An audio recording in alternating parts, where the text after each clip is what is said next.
Hello friends, जय श्री जगन्नाथ। आज मु रथयात्रा टाइम किसी अनुभूति शेयर करी। सब वर्ष रथयात्रा को जाए, ए वर्ष भी जाइली।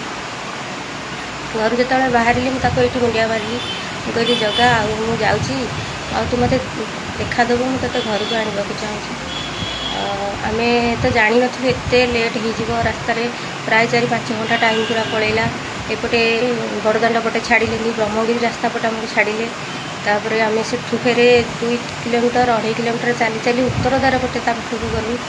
दर्शन बहुत दर्शन भलरे है। एमती दर्शन मुझे आगुरी कर दर्शन ताक भल से करूँ।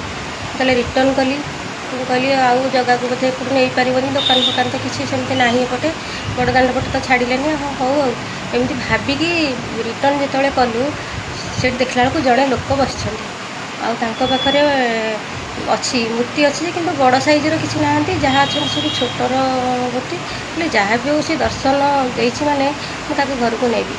आ देखूँ मत यही मूर्ति भी मिलला, यहीटा को आनी आ गोटे यहीटा भी मिलला, एक आनी से बुझिली। मुझे सतरे जगह समस्त मन कथा बुझीपारू, से तो तू मनुआ ठाकुर भावर ठाकुर। जय जगन्नाथ।